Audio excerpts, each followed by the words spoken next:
Geico asks, how would you love a chance to save some money on insurance? Of course you would. And when it comes to great rates on insurance, Geico can help. Like with insurance for your car, truck, motorcycle, boat, and RV. Even help with homeowners or renters coverage. Plus, add an easy-to-use mobile app, available 24-hour roadside assistance and more, and Geico is an easy choice.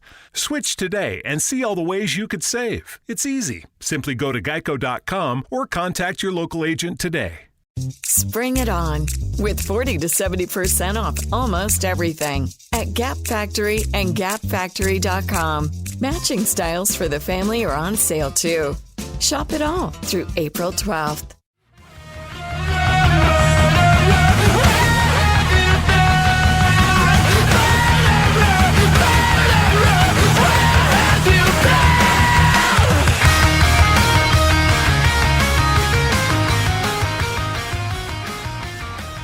Welcome to another episode of Chargers Unleashed. Jake Hefner and Dan Wolkenstein here with you from the LAFB Network. We just got done wrapping up day one of Chargers training camp, and we actually had a chance to stop by with the LAFB founder, Ryan Dyrud, to have a conversation with him on his show about key takeaways and everything from day one at training camp. Both Ryan and myself were there. Ryan, myself, and Jake all talking all things LA training camp coming up after the break. What's up, Chargers fans and Los Angeles alike? We are live at Brewery X here in Anaheim off La Palma, right near Angel Stadium and Honda Center, coming at you to talk about Chargers training camp. Day one, I'm joined by the great Dan Wolkenstein. What's going on, everyone? I am Ryan Dyrud. And, of course, Jake Hefner remotely coming to us live as well. Fellas, Dan, I'll start with you. It was a hot one, but it was a good one. How you feeling? That was my first actual training camp that I got to go to. And honestly, dude, that was a blast. We got to see so many different people, got to see all the different foot fans of the Bolt fam, got to see players. Derwin James was back. It was a little bit hot, but man, it was a lot of fun. Got a lot of takeaways we're going to talk about. Jake, how was it watching from your side? I know you got to see all the press conferences, everything, but like, how are you doing? How was day one training camp for you?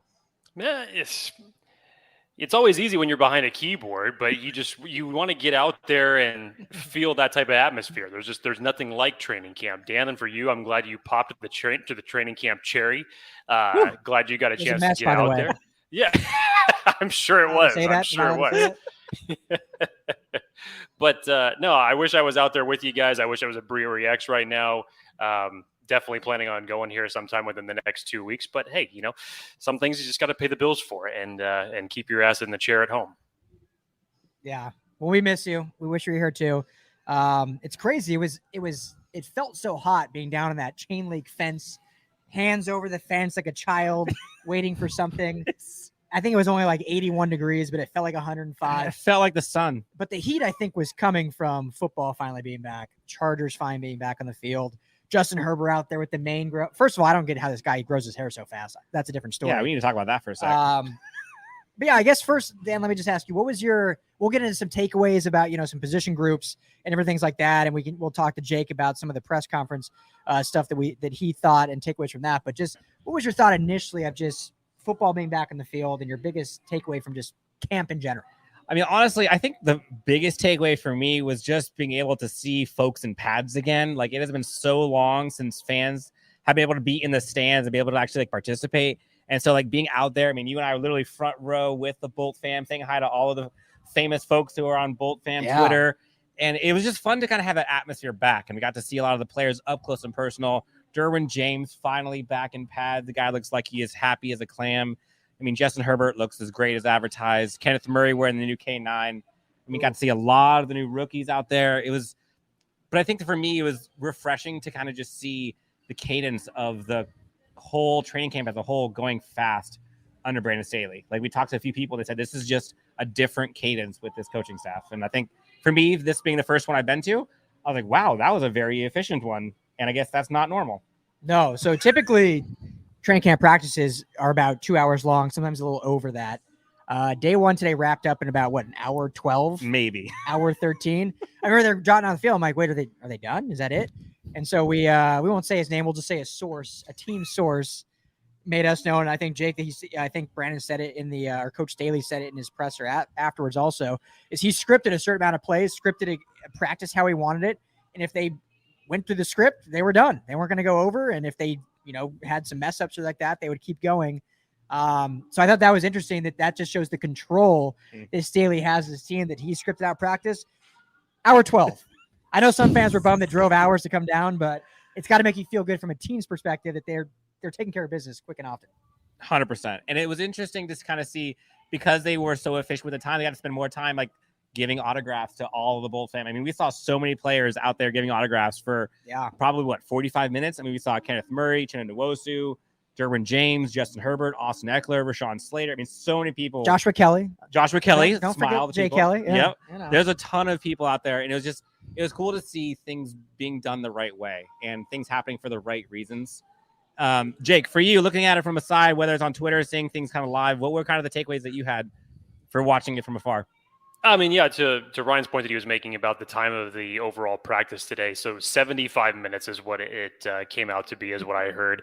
And like you had mentioned in Staley's press conference, he basically said that whole reasoning for cutting the practice down was actually by design. So I'm not sure if it was for a day one that he wanted to kind of gauge where everybody was at, but moving forward, I guess what he wants to get kind of the attitude to say, if practices are that short moving forward, he wants to get the guys to be in an attitude and a mindset to say, no, coach, we can go longer than this. Like, we can be out here doing more. Even if this is what it's scripted to, let's go more, let's do more. So I think it's one of these, type of like psychology type of ways of just getting the pulse on the team where they're at day one. Obviously, everybody coming back for the first time since minicamp and OTAs and being in this type of atmosphere again. So it's an interesting thing because, traditionally you don't see it like this. And for some people, I'm sure like you guys, were questions like, wait, that's it? What the hell's going on here? But yeah, it just sounds like this is another thing for the method to the madness that is Brandon Staley. Let me ask you, Jake, your opinion. My buddy Coach, I'm going to put this on the screen. Not sure I feel that interesting for sure, because it's definitely a different tactic to go into, especially here we are still in July, a month away, and you think you want to get as many reps as possible, especially with the new coaching staff, new schemes, all that. There's part of me that loves it because he is creating like a hunger that he wants for these players. But there's part of me that's like, well, these guys need reps. But that's, I think, the old mentality almost of the NFL that we get ingrained of just like reps, when a lot of it's off the field nowadays. So Jake, how do you feel that do you like the fact that he did that, or do you wish they were out there for the full 2 hours as long as they could possibly be taking as many reps as possible? Yeah. I mean, I think that normally that's what I would like to see. I mean, you guys were there. I didn't read anything about him running the dual practice fields with having, like the ones and the twos on one field and the threes on the other competing against each other, unless I heard something or saw something different. Did you guys see anything like that? Because if that's the case, much like he did it in OTAs, then I may be able to understand this mythology. Yeah, I mean, they definitely had both fields being worked on in terms of like actual plays and practices. I think we saw that on one field, but we saw a bunch of stretches and drills and things going on the second field. And it's one of those things that I kind of think about too. You think about like working smart versus working hard. And this Chargers team, I think so long was, you can tell they always were trying really hard, but it wasn't necessarily the smartest way to do it. I would rather see this team work smart, hour and 15 minutes, get in, get out, don't screw anything up, move on to the next day. Like, I think they got in enough that they wanted to get done, and they're good. They'll take that as a win and move on. And I think that was something for me I wasn't necessarily expecting, but then afterwards I was kind of grateful for it. I mean, it's less opportunity for folks to get injured, less opportunity for folks to do something stupid. Like, I'm cool with it. I'm sure my co-host, Frosty Rucker, is ready to put the pads back on at the ripe age of 39, saying, hour and 15-minute practice, get me out there, coach. I can deal with that. Yeah. I retired because of the 3-hour two-a-days I had to go through. Yeah, where were these 15 minutes ago? Yeah. Where were these 15 years ago? Yeah.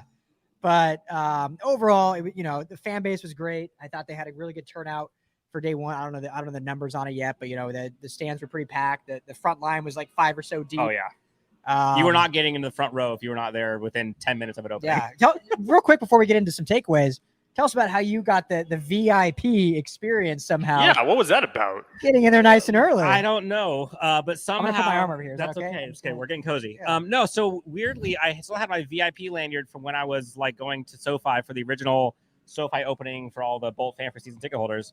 And I just saw a sign that said for VIP, and I had the VIP lanyard on my car, and so I was like, "Oh, is that me? I don't know."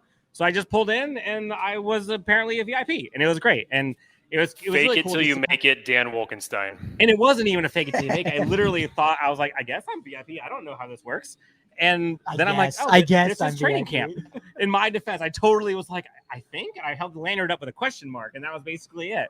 But honestly, it was cool getting in and just kind of seeing everything start off. Like, this is a brand new season, brand new everything. Mm-hmm. And like, it's a weird time. Like, COVID's still potentially an issue. Like, there's still stuff ramping up. Everyone's still super worried and anxious, and everything is big on health.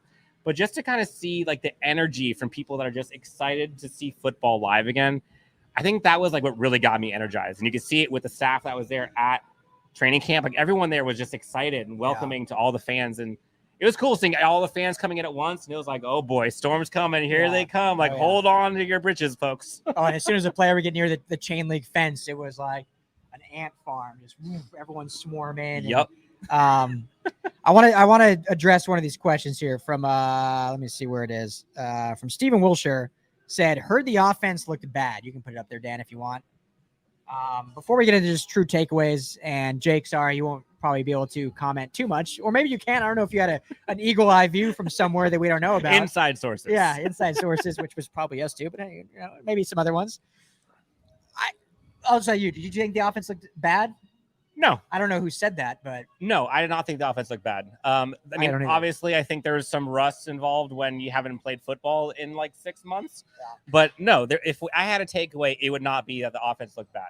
There were certainly other parts of the game, which I'm sure we'll talk about, that I think could use some more help. Yeah, some concerns. But no, the offense looked fine, especially the ones. I saw some great grabs from some of the receivers, and I was like, woof.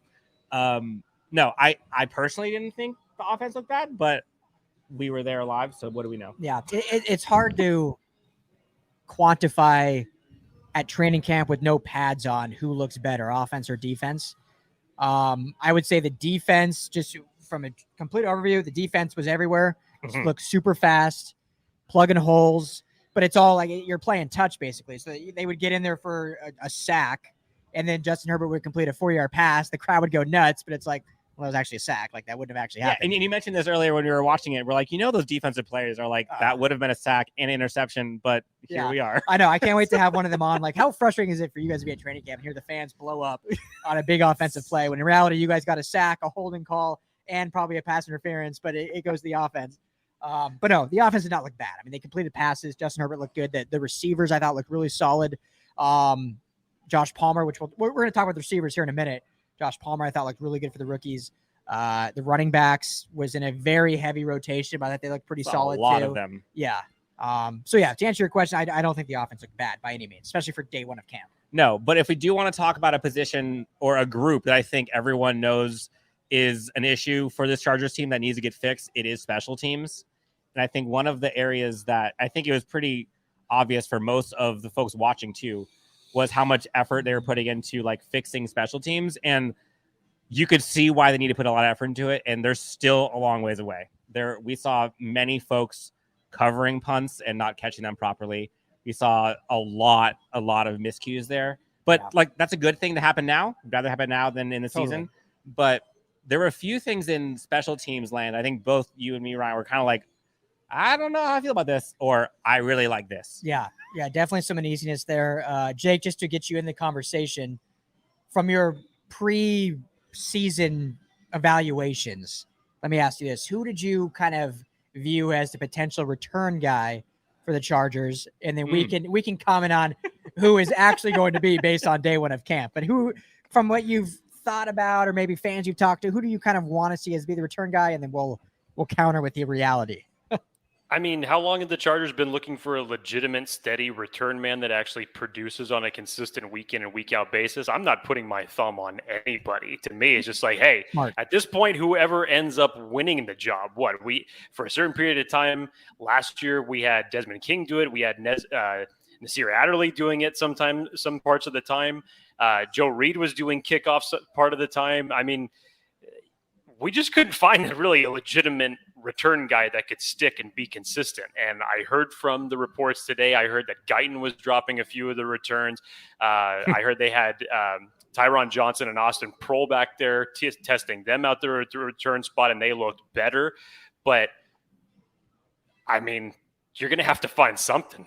Find somebody that's a step up as it relates to the return spot, because if we're talking about the primary return specialist, that could be a spot that's very much up for grabs right now. Let me say this, Dan, and then I want you to jump in.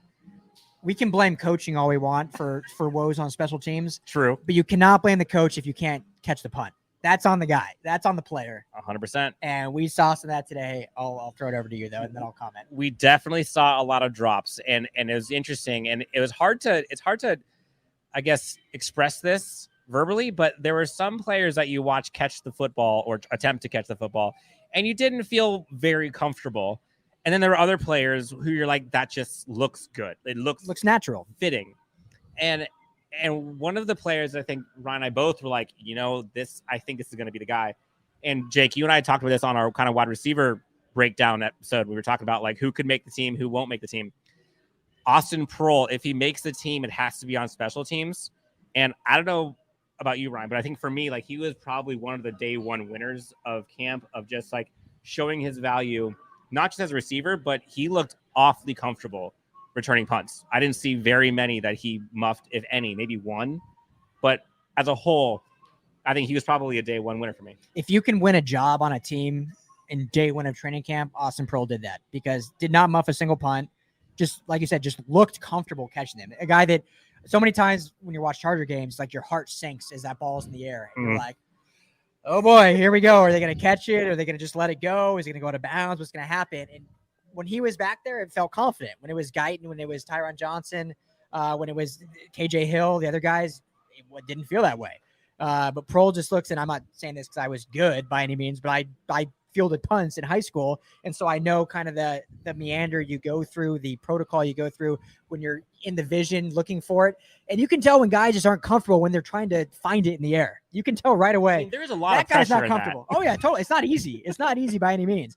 But you can tell a guy like that guy is not comfortable fielding punts. That guy is. Austin Prohl was comfortable fielding punts. To me, right now, he is your punt returner on this Chargers team. Again, we have 3 weeks of camp. That can change. But yeah, you're absolutely right. He was the biggest winner by far in day one. Were you surprised that Joe Reed was not fielding punts? I was very surprised. And I know I tweeted out that he was not one in the group. And one of our guys at LAFB, Tyler, actually commented that, he's never fielded punts in college, didn't field any punts in the pros last year. But I think for a guy with his skill set and a guy that is clawing to be on this team, you got to get him involved in any way possible. And, if you're a talented athletic receiver, you should be able to field punts. So I was surprised he wasn't back there, at least attempting to get his name out there. And I know he did kick returns. But yeah, I was definitely surprised. Jake, I don't know if you saw it, but there was a great catch that Joe Reed made on the left sideline about halfway through practice. Yeah. That got everyone like, woo. Yes. Yeah. And he was kind of he's just one of those gamers where you just want to get him the ball. What did you see out of Joe Reed today, if any, from when you're looking at from your vantage point, Jake? That was the only highlight that I ended up catching was when Stick threw him that pass. So that was all I was able to gauge from that was all I was able to gauge from the laptop at home today in the office. So definitely don't ask me because I wasn't there. Let me ask you this, and we'll pivot to Easton Stick for all those stick stands out there. For all those stick stands out there. And I wouldn't call myself a stick stand, but I do love me some Easton Stick. I love him at North Dakota State. I used an Easton hockey stick when I played hockey. Like I love the guy. 3-time captain, 3-time national champion. We can go on and on and on. I'm not here saying he should be starting over anybody else in the Chargers. But anyway, I thought he had a fairly good day. Yep. Slinging it good, spiraling good. That pass was good. I brought this up to Jake when we were standing at the chain link fence. I like when I keep calling it the chain link fence. I don't know. My name is Dan. Did I say Jake? You did. It's okay. I was talking to Dan. Here we are, live TV. Here we go. A couple beers at Brewery X. Talking to Dan at the chain link fence at Chargers camp. I was like, you know what? With Joe Lombardi here now as the Chargers offensive coordinator, We know what Taysom Hill did in New Orleans. I'm not necessarily a diehard proponent for that offensive system. When Drew Brees was on these rolls and all of a sudden they'd pull him out and bring Taysom Hill in out of nowhere, I never really got that logic. But when you need to change the pace, when you want to throw a little wrinkle in the offense, I mean, everyone can say, yeah, they scored touchdowns with Taysom Hill. Easton Stick, very athletic. I think he has a better arm than Taysom Hill. Why not? And here we are the first day of camp, so maybe they're actually trying to bring this into the playbook, but why not include Easton Stick in some of these Taysom Hill-like plays on the Chargers? Jake, you have a funny face. Let me know your thoughts on that. I mean, I'm not saying it's impossible, and you make some great points there, just given what Joe Lombardi did while he was with the Saints and being like a guy with Taysom Hill. And you can easily connect those dots when you look at the tools that Easton Stick brings to the table, especially when it comes to athleticism. I mean, I think it was hit the first year he was with the team in preseason. I think he break off like a 50-yard run in the preseason game that just got everybody ballistic. So he's got the capability of having the wheels and making plays like that. But outside of being the any type of gadget type of run player like that, I really don't see him fitting completely into the same Taysom Hill mold. But it is an interesting thought. Because let me say this, Jake. And so we've many times, I'm not saying you particularly, but I know I have, and many of Bolt Media and all this, we like making comparisons. So a lot of us are comparing, okay, Austin Eckler can now be the Alvin Kamara of the Chargers offense. And we look at Brandon Staley and, okay, Derwin James can be the Jalen Ramsey. And so we're comparing all these. Michael Thomas and Mike Williams. Yeah. So like these players can be this on what they did in offenses. I don't see why we're not talking about Easton Stick being that for the Chargers like Taysom Hill when they have same body types, same athletic abilities. And like I said, I think Easton Stick has a lot better throwing ability than Taysom Hill does. Well, I will say, I think the biggest reason why we're probably not seeing that is as good as Easton Stick is and athletic as he is, like Drew Brees is athletic, but he's not Justin Herbert. And like Justin Herbert could do a lot more things that Drew Brees can do. And I honestly don't know if there's anything that I would rather have Easton Stick do than Justin Herbert. Like, I don't know if there's anything he could do that's better than Justin Herbert. Yeah. Whereas with Drew Brees and Taysom Hill, like, there were a lot of things that Drew Brees just couldn't do as good as Taysom Hill. And Taysom Hill brought something to the table. Yeah. But at the same time, I also don't want to see my star quarterback trying to just do like, quarterback sneak. Yeah, runs. I don't want designed runs for Justin Herbert. So that's, I think, where Easton Stick can come in, is bring in the third string guy for those designed where you need 3-4 yards. Maybe you break a big one. Who knows? Yep. I don't want Herbert doing those. No, for sure. And Jake, you probably got to see a lot of like the post game interviews and stuff, but one of the things that was pretty palpable being at training camp was how excited everyone was to see all these players. But like specifically, I think the two players that people were most excited to see was Justin Herbert, who I believe was the first one out there. And then when folks finally saw their first glimpse of Derwin James back on the field. Jake, how was his press conference post-practice? Because I know, because people were like worried about, I mean, myself included, like, should he even be practicing? Let's just wait until the season. Like, I think he looked pretty good. I mean, he looked fast. He didn't look like he was taking anything off. He was going 100%. Did he say anything in particular during kind of the post-camp press conference? I mean, he was just in a nutshell of all of his comments, he was just really hyped up to be back. He had quotes saying that he's, in terms of, someone had asked him as far as his role on the defense, and he had talked about virtually playing everywhere. I think he had said at one point that he was going to play nose guard at one point. So he wanted to play every position. Watch out, defense. He wanted to play every position in defense. So that doesn't give you an idea of how happy he is to be back. He went on to talk about his mental strength personally, just as an individual, as a team. They want to be the best defense in the NFL, with that, which obviously, this is the time of the year where every team is 0-0. So if your mentality isn't to be the best, then what are you doing here? So I like that kind of swag, and truth be told, every player should have that type of attitude. But he said great things about his health. Was talking about that he was 100% healthy, and overall, again, he was just hyped up to be back in that practice field and going through these drills. Did anyone ask him if he was going to be on like a snap count during camp, if there was going to be any restrictions on him, or was that not brought up at all? I don't think that was brought up at all. I think if maybe you saw him, I think maybe if he wasn't completely healthy by the time that the OTAs and the mini camps were going on, but thankfully when that news broke that he was fully healthy to return to those full type of practices, I think it could have been a different story. But for the fact that he has been fully healthy since mini camps and OTAs have gotten underway, I don't think they have any thought process on slowing him down. Yeah. What I think, sorry, Dan, real quick. What Chargers fans should be refreshed about, if Brandon Staley takes principles from what the Rams do, they will be very limited in reps. They will not play any preseason games. The starters, that Please is. don't. So if Staley takes what he did with the Rams, no starter will play a preseason game. And they will have limited reps. It's much more mental, much more walkthrough, much more X's and O's. This is where you need to be. This is what you're going to do, but we don't need to do it necessarily full go on the field because we want you healthy come November, December, January.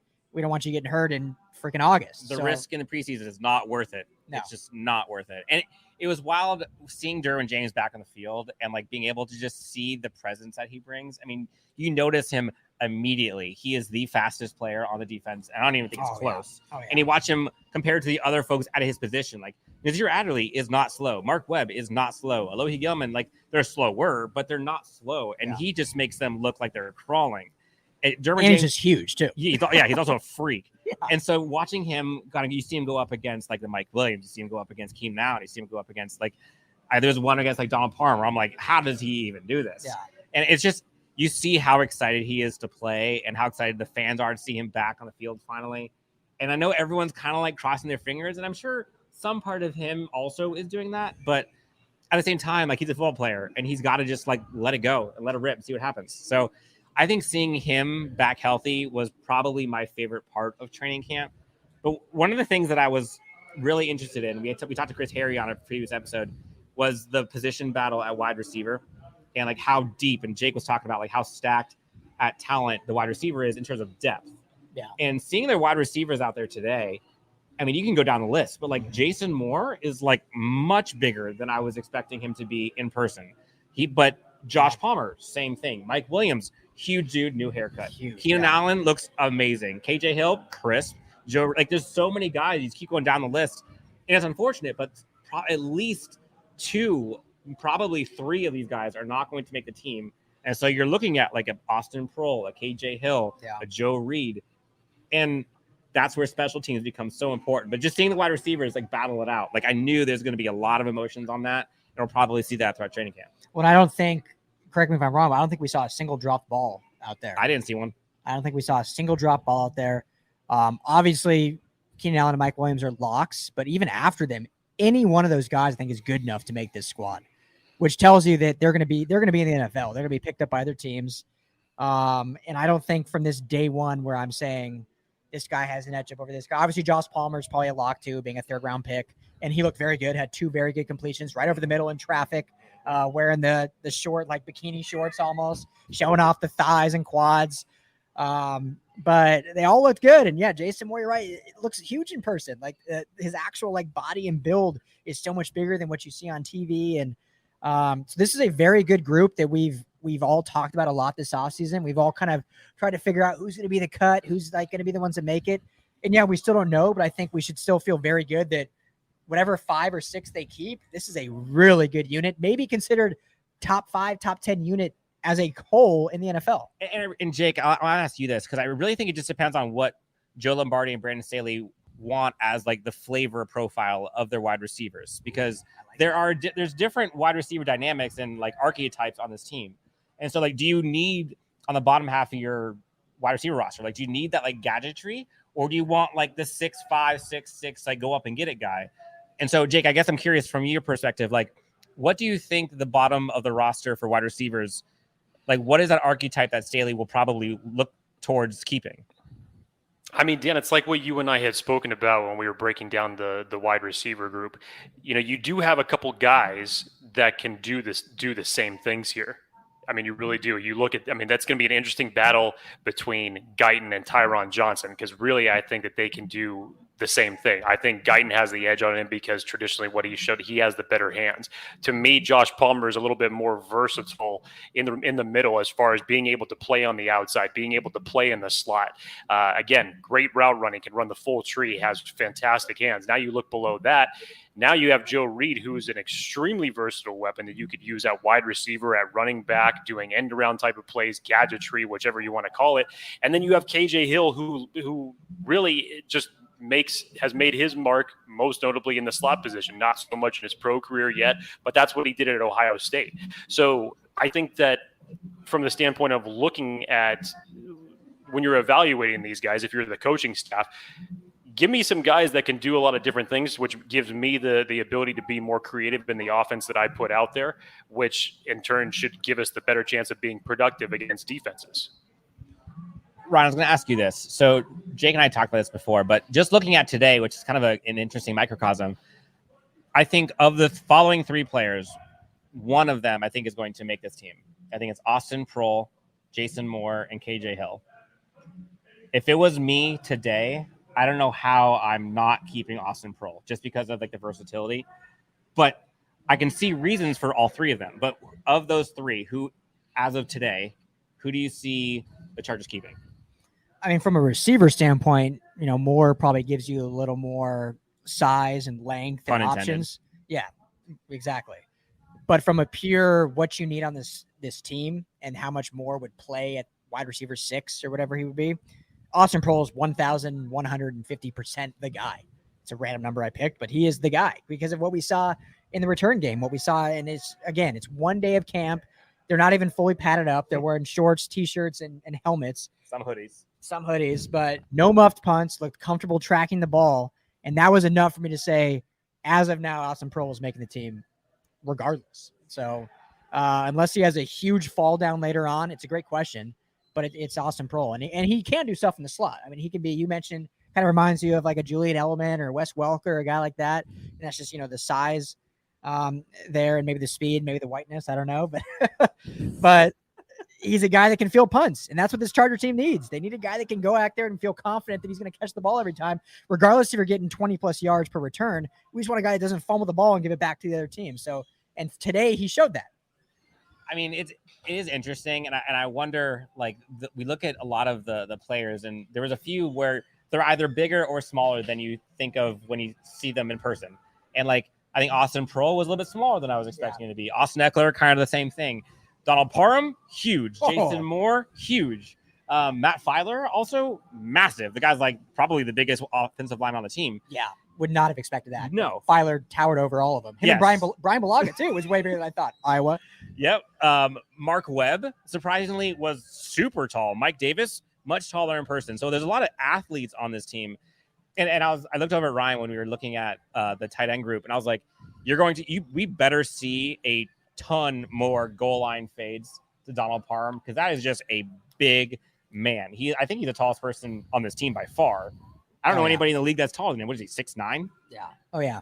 Yeah, and you have him and Jared Cook, who is one of the best red zone tight ends. I mean, say what you want with Jared Cook as a tight end overall. In the red zone, he's been dominant the last 2-3 seasons. 17 touchdowns in the last 2 years. So you have him and you have Donald Parham. There should be some fun things they can do in the red zone. Jake, did you hear about at the end of training camp when all the players were doing all the autographs, and apparently Justin Herbert didn't know about like the safety protocols of how close I'm sure he knew. He Yes. probably just didn't care. Yeah. QB1, baby. That's QB1. true. That's true. And it was funny. So from our vantage point, Jake, we're sitting there from the top. It was like really warm. So we were just going to go back, kind of like sit in the shade. And then from super far back, we see Justin Herbert starting to walk by. And then Ryan and I are both like, well, here we go. And like, it was like a swarm of bees just flocking, and the place went ballistic. And he started signing autographs for probably, 15, 20 minutes. Yeah. And then just says, screw it, and just go give everyone high fives on the way out.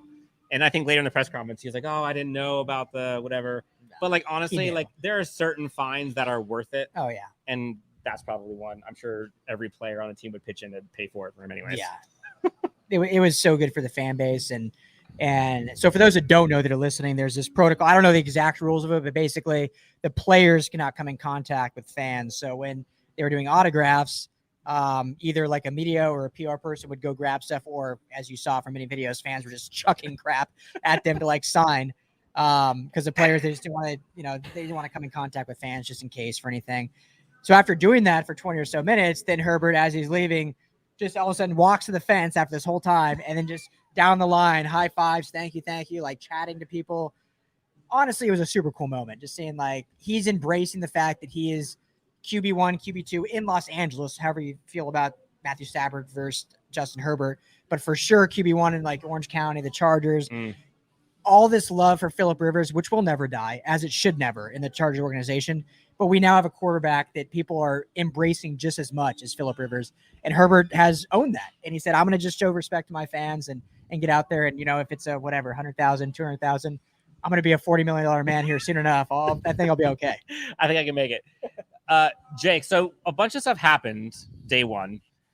What storylines do you think came out of day one heading into day two in the rest of training camp that you're looking forward to?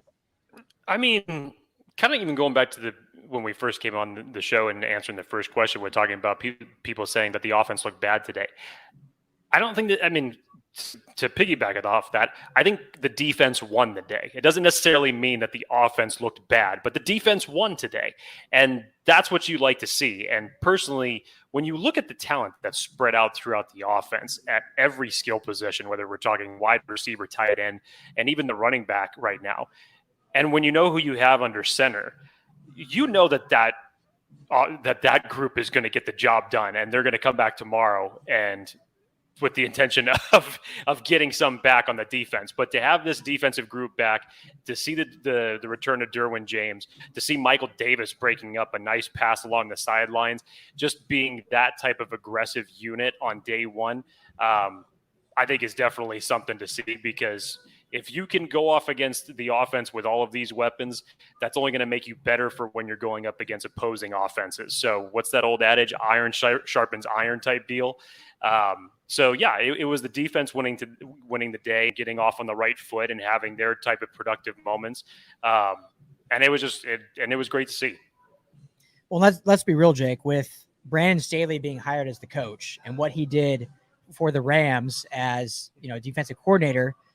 If he came in and the defense struggled, again, it takes time, but there would be concern like, oh, wow, this offense is with a brand new offensive line, with a brand new offensive scheme, is whooping up on the defense. When we hired a defensive-minded coach, the number one defense, you take it personal. There would be concerns. So it's good that the defense looked good. The defense should win every day, and that is good for this Chargers team because it's only going to make the offense better, like you said, Jake. And then you want to be the best defense in the NFL, and if the offense can even counteract that to an extent, they're going to be fantastic. And I was just actually thinking about that as you were talking about offense versus defense. Like I was thinking prior to this season, like you look at how good Justin Herbert was, and you look at Keenan Allen, the stars on offense, and the offensive line rebuild. Like you would think that people are going to rely on the offense to kind of win games for them. But do you think that I'll ask both of you guys, should the defense carry this team or should it be offense? I mean, everyone wants to say it's balanced, but in the end of the day, one side's going to carry the other more than the other. Should the offense be the one carrying it, or should we rely on Staley and his scheme to bring us home? Jake, you want to go first? I mean, it would be nice to see more out of the defense, because we could talk about a number of different games that the Chargers lost at the end of the games because of poor coaching decisions. It felt like we had to make a comeback just to get back into the game. We started off too slow.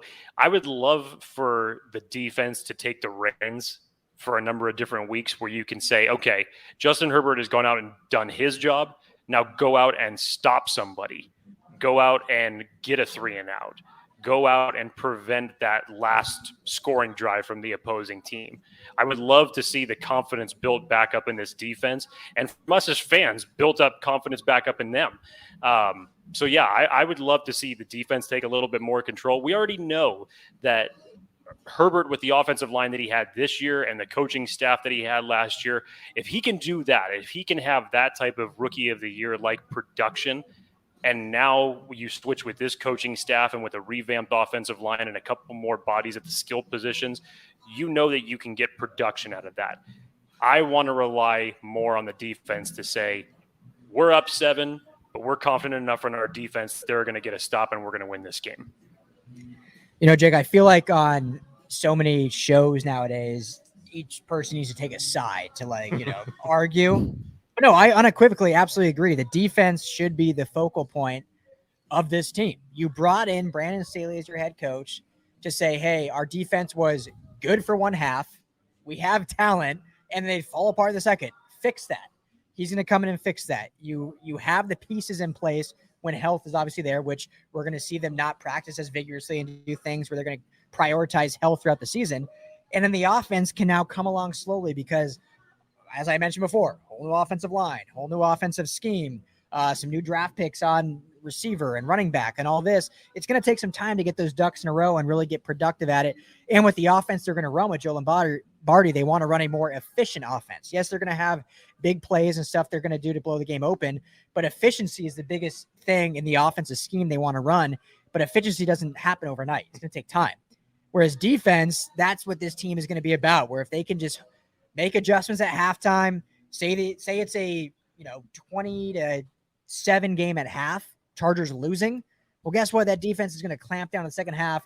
That gives the offense time to adjust through the first half, adjust in the third quarter, and then really see Justin Herbert shine in the fourth quarter and win this game 28-20 or 35-24 or something like that, which I think we're going to see a lot more of that this year than we're going to see the latter of it being 27 like last year and losing 35-28. So the defense unequivocally should be the face of this team for this year. Not saying that's going to be the future with Justin Herbert. For this year, though, it's the defense. Jake, one of the things I don't know if it came through, whether it was on Twitter or watching it live, but from the sidelines, it looked like the defense was definitely a little bit more. I mean, he uses her multiple all the time, but like you saw folks getting their hands up. You saw batted balls. You saw folks coming off the edge. I saw like Chenowosу came off as like a linebacker who was blitzing, but he was actually looking like he was in coverage. All of a sudden, he was back at the quarterback. I was like, oh my goodness, I haven't seen this in some disguises out there. Wow, I didn't know that was coming. That's amazing. Yeah. So it was cool. It was amazing to see just the team being as advertised. Like Brandon Staley came in because he's an innovative coach, because he's someone that can kind of help bring this team to the next level and not just be like the last generation of talent from a coaching perspective. And it's nice to actually see that come to fruition. Granted, it's just one day, but being able to see that progression and being able to see it translate on the field, I think is good things to come for the team. What did you guys think? What did you guys think in terms of the defense goes? Brandon Faison, I know it's just day one, but Dan, we were just talking about him last night. He's basically getting the reps across from Michael Davis in the starting defense, and this is ahead of Asante Samuel. Maybe a little bit surprising to some, but we talked about how Brandon Staley had praised and liked what he saw from Brandon Faison up until this point, even going back to mini camps and OTAs. Remember, they ended up cutting him for a short period of time. This coaching staff ended up bringing him back. I think it was just prior to free agency. What did you make of that as far as just the reps that he was getting? I mean, personally, you and I talked about it, and I'm curious what your thoughts are too, Ryan. But like when we were talking about it, Brandon Staley talked about how much he liked like the physical traits that Faison brought. And a lot of the issues Faison had were a lot of like mental mistakes. And I think that's where Brandon Staley and Ronaldo Hill, like that's their forte. That's what they can actually fix. And so if they have someone that can have the physical traits and skill sets that they want, I would think that they can help fix and bring up the other stuff that might be lacking. Asante Samuel, as much as we all love him and think he's going to be a great player, he's also a rookie. And it's really hard for cornerbacks to be impactful that early. So am I surprised that Faison is getting the starting, maybe not starting reps, but like cornerback 2 reps on the first day of training camp? Not at all. I mean, Asante Samuel Jr. literally has never done it before in the NFL. So I think it's a long progress. We got a long way to go, but folks need to get comfortable with the fact that Faison is going to have a bigger impact on this team than you might think that you might be comfortable with. But honestly, I'm cool with it. We talked about it when we were talking like the cornerback position, and I think he has the potential to really outgrow his reputation. Yeah, I mean, physical traits aren't coachable. Mental traits are. So the fact that he has the physical tools that Staley and Ronaldo Hill tells you they want to see what he can bring, see if he can fix those mental mistakes, see if he can, this is the time to make mistakes. And so he can go out there and show his physical prowess and make those mistakes. And if they continue to happen, then he will not be on the field on Sundays. But they want to see that being the incumbent, giving the opportunity to seize the spot while Asante Samuel Jr. learns the system, learns being a pro, learns all this. And I always talk about Brandon Staley and the Rams, but you have to. That's what we've always seen him as, being the Rams defensive coordinator. But Jordan Fuller was not announced as the day one starter on the first day of training camp, but he earned it through camp and became the day one starter because of how well he played in camp. And so for those that are worried, like, wow, Asante Samuel is not the starter coming in. Well, that's why you have 3 weeks of training camp, so you can prove yourself. And if he doesn't get it, that's not a bad thing. That means Brandon's face-off played his ass off and did some really good things. Brandon face-on, I think. But anyway. Face-on played his face-off. Yeah, it's a lot to say. Brandon Faison played very well in training camp and earned it. And Asante Samuel Jr., who's going to be the future of the secondary, now just has more time to progress, and he'll get involved in nickel. And like we said, he's going to play all over the field. He's going to play some safety. I guarantee you we'll see him in safety sets.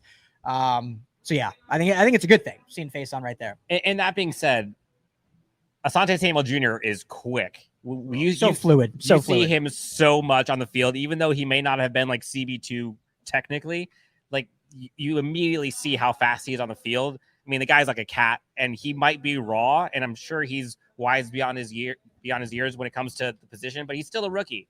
But like the traits are there, and I think as long as you have the coaching staff that can bring out the best in them, I'm not worried at all. And honestly, he has the physical traits, and if coaching staff can get it out of him, I'm all for it. Give me the cornerback battles. And last thing I'll say about that is, I know we all love Asante Samuel Jr. and we know what he can bring. I did a film study and fell in love with what he did at Florida State, his versatility and all that.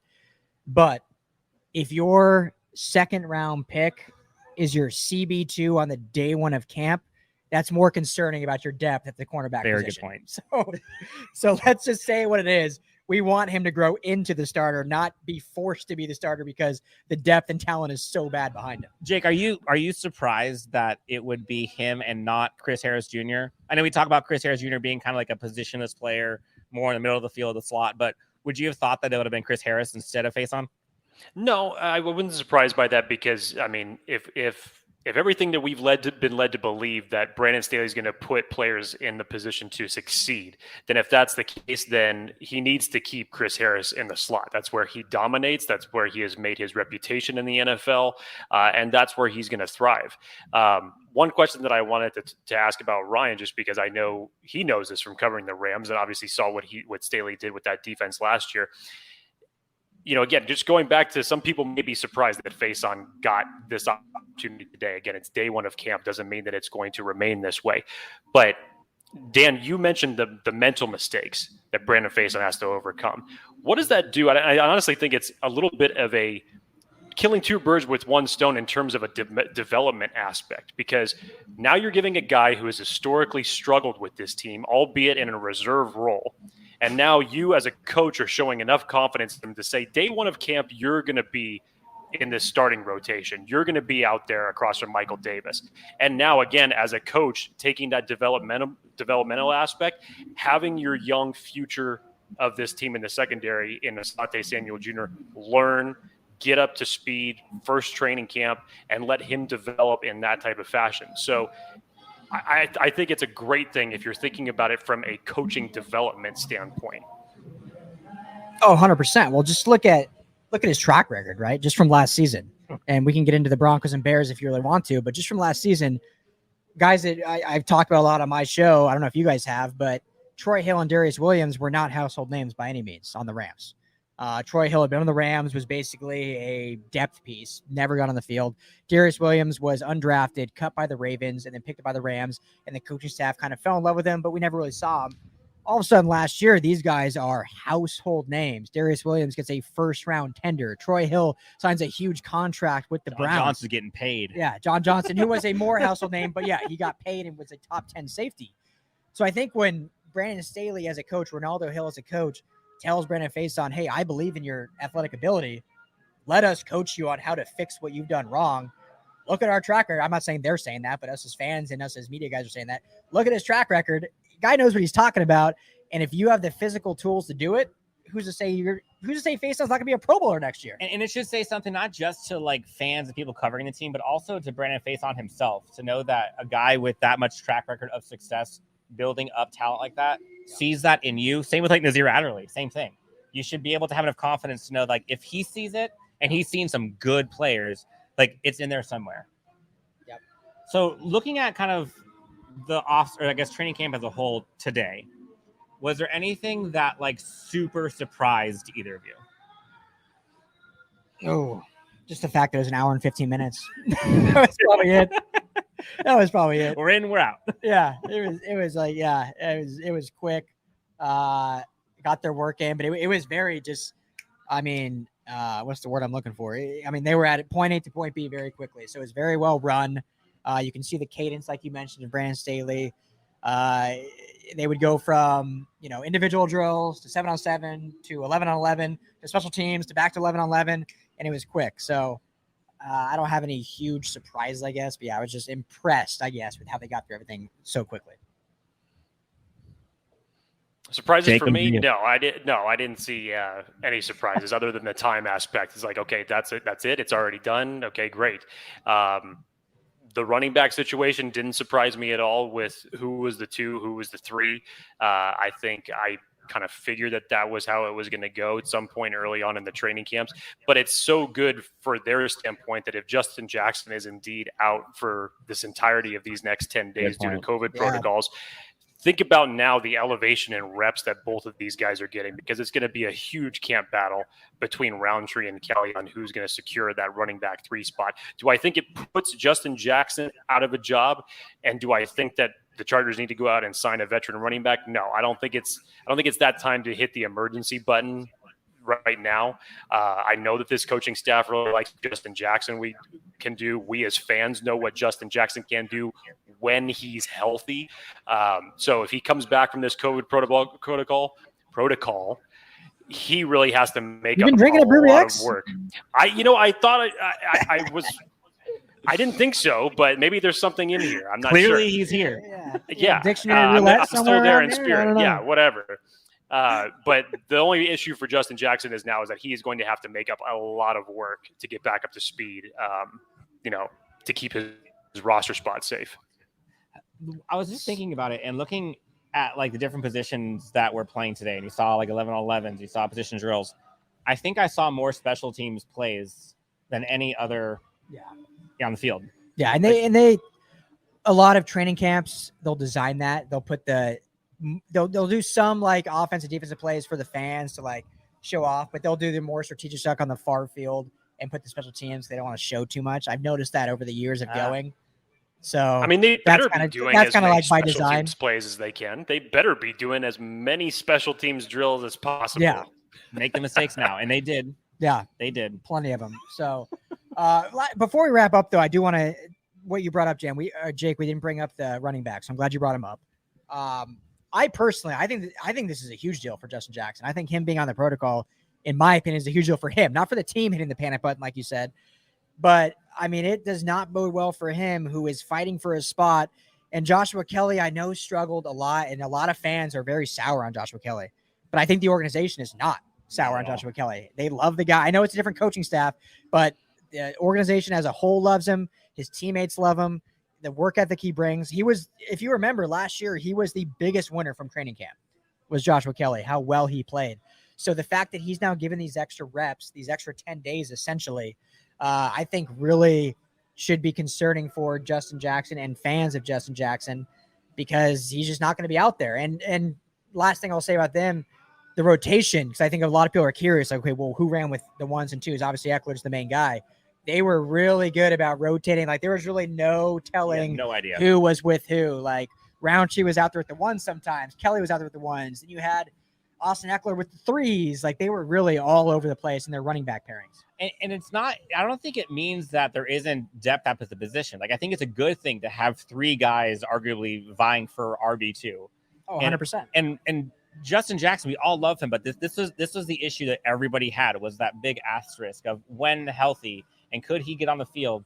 And I mean, this is a fluke thing, and I know this isn't like a physical health thing in terms of like he didn't break a bone or anything, but like we don't know the specifics of his COVID stuff, but it's just like it's still a health thing. It's still something, and now he's behind the 8 ball again, and it's hard to catch up, especially when you get that thought to start creeping in about, is he going to be available? Is he going to be able to stay healthy all season? And then you have guys like Larry Roundtree, who like looks good. Like Larry Roundtree looked good. Big. Darius Bradwell, thick. Like, dude, I was like, man. Bradwell looks more like a defensive lineman than a running back. I don't know. I remember we were joking. Did he gain all that weight that Anthony Lynn criticized him for gaining last season? We were literally joking at camp. We were literally joking at camp, Jake. I was like, is this the same guy that Anthony Lynn called out publicly on national television about like not losing weight and showing up the camp? Me and Bradwell had the same diet over COVID. I guess so. Bunch of Traeger smoked food, I guess. Yes, although I'm sure Bradwell has a much better workout regimen than I do. Let's be real. I don't know. We saw him out there, but no, he looked good. He was just big. Yeah, totally. So like as a fullback, like sweet, love it. Yeah. So it was good first day. We saw a lot of folks like just kind of getting like the training wheels off. Start seeing kind of repetitions going. It was great seeing some of like the catches that we saw. There was a great route by Keenan Allen. We saw a great catch by Joe Reed. We saw Donald Parham catching things up the middle. We saw the running backs catching things out of the backfield. Offensive line is looking like intact and looks like a functional unit versus a year ago, which was not a thing. And then this coaching staff, honestly, it was just nice to see organization top to bottom and things were done with purpose. It looked like there was a lot less questions. It looked like there was a lot less wandering around and things were done. Boom, boom, boom. You're in, you're out, and you're done. And the fact that it was only an hour and 15 minutes, we learned that's a good thing. If it goes 2 hours, 3 hours, like something's wrong. Well, and last thing I'll say about that, and then I want to answer one question. We'll wrap up the show with that. But I've noticed in the many years, you can almost see how a practice is run because everyone does 11-on-11, 7-on-7. It's like that's standard. You call your plays, do that. But how are the individual drills run? Like how much time is spent on the individual drills, and what are the individual drills for those that like played football and stuff? And in the years past, there was a lot of time spent on, these fundamental, very basic drills that I don't think NFL players need to be spending 20 to 30 minutes on. We can see that all day. They were in individuals for 5 minutes? Yeah, I saw one hula hoop thing and I was like, oh, that's new. Never seen that before. Yeah. And then that was probably it. It was probably 5 minutes, essentially like stretching with your unit, maybe getting your hands loose if you're a receiver, getting your legs loose, going through the cones a little bit.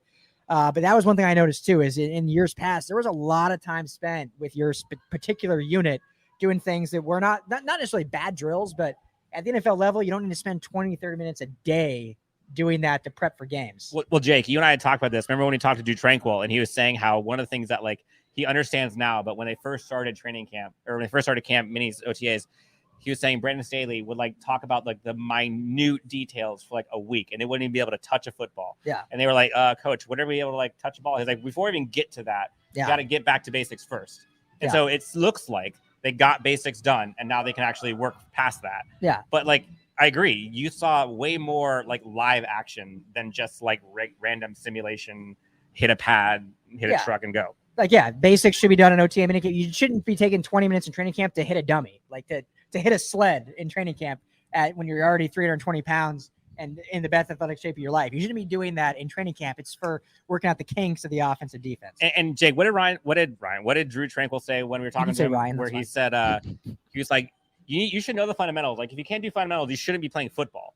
Like nobody should be having to teach you that when he gets to the NFL. Yeah. And it sounds like Brandon Staley is kind of taking that same approach where it's like, guys, I'm not going to hold your hand the whole way. Yeah.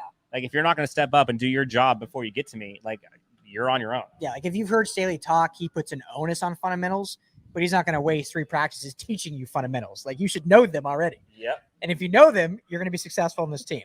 So last thing to wrap this up. This is an old question. By the way, there's a ton of questions that we haven't got to do on here. Yeah, sorry, guys. The computer's kind of far away and down, so we're not seeing it. But we'll fix this for next time. Yeah, we got to ask, the quarterback. The fact that we have to scroll through all the questions, this is impressive. And this guy's quarterback. Cheers from Sweden, by the way. My guy, I'm Norwegian. Sorry, rivals, but that's okay if you're still in here. But how did Herbie look? Let's end with that. Let's end with how the quarterback, the rookie of the year, looked. I'll just let you start. How do you think he looks? It's really hard to say how a quarterback looks in the first day camp with no pads on because they're completing every pass because they let him complete the plays and whatnot. Yep. But what do you think he looked? I saw a few incomplete passes. Some of that just comes with rust. We didn't see many like super deep down the field bombs that you'd probably accustomed to seeing, but that's probably, they're just trying to like get things started. But he looked as advertised. You know when Justin Herbert is throwing the football versus QB 2 and 3. It was pretty evident. And so things look crisp, things look great. He got to the places mostly where they should be. I think we said it. Wide receivers, I didn't see one drop ball. Yeah, not one. I think at least a part of that is because of Justin Herbert. I mean, the guy, he just has it going for him. I think he's in a really good place. I think he owns the offense. I think he's comfortable in his own skin. Mm-hmm. And I don't think there's anything that's too big for him right now that he's trying to do too much. And for a second-year quarterback, that's a lot of times you see people kind of get not big-headed purposefully, but they feel like they have to do more than they really do. And so they'll try to take on more. And he just seems just like one of the guys. And I think that's going to bode well for him. Oh, yeah. You can tell he's the leader of the team now. He's the leader of this organization, leader of this, city in regards to being the quarterback. And I thought he looked good. I mean, like you said, you missed a couple here and there, but what's been so refreshing to see with Justin Herbert and Jake, I'm sure you agree with this too, and I don't think he's the biggest, he's a gamer, right? Like he was not a winner in training camp last year. I know he's a rookie, but he was QB3 by a lot of people's accounts in training camp last year. Not too loud. Yeah, he was. I mean, that's just what every beat reporter said. That's what the coaches said. Comes in and balls out in the game, and it's like, okay, well, this guy's a gamer.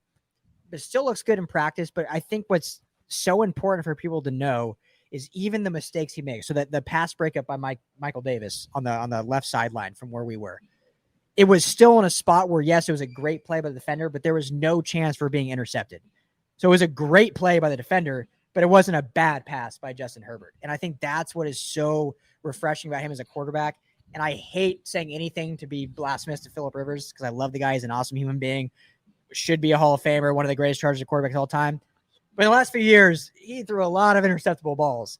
And Herbert now is changing things to where even if it's a read where he's probably forcing it, he still throws it in a place that, it might get broken up, might get complete, but it's usually not like in the chest of a defender. And so today he missed a few, and usually his misses were because he was stretching it a little far to outthrow the defender and hoping his receiver maybe made a chance on it, made a play on it, and they didn't. But overall, I thought he looked good. Love it. Justin Herbert looked at as advertised. Any key takeaways that you had from him, Jake, on kind of the post-camp press conference, other than the fact that he didn't know that COVID protocols were a thing? He knew. I think he was just hyped up in general. We didn't have fans at training camp last year. This is his first time as an NFL player experiencing this whole thing. So I think he was just hyped up just to get back into things. He had talked about just they're going to be growing every single day. They can always be getting better, himself included. He's just, you look at that guy and it's like even what they said about him while he was in Oregon, it's like you couldn't really get like a full read on him. It's like, well, now he just looks like he looks happy. He looks re-energized. He looks like he's ready to go in year two. Yeah, it's like because hey, he's not playing behind anybody anymore right now. So it's his team now. So I think that he has a lot more confidence than he may be exuding in his press conferences. But it's a great thing, and I think that much like it is with quarterbacks his age, are there going to be mistakes? Are there going to be some shortcomings? Absolutely, there will be. But when you look at the mentality that Justin Herbert has made his career thus far, especially with what he did as a rookie last year, he has that mental fortitude to where if mistakes are made, he's going to be able to overcome it and he's going to come back better. It was honestly, I think, Jake, you and I talked about it on our last episode on Chargers Unleashed, but it was just refreshing to see football again. Like purgatory time is over. We get to start seeing helmets and pads and folks running full speed.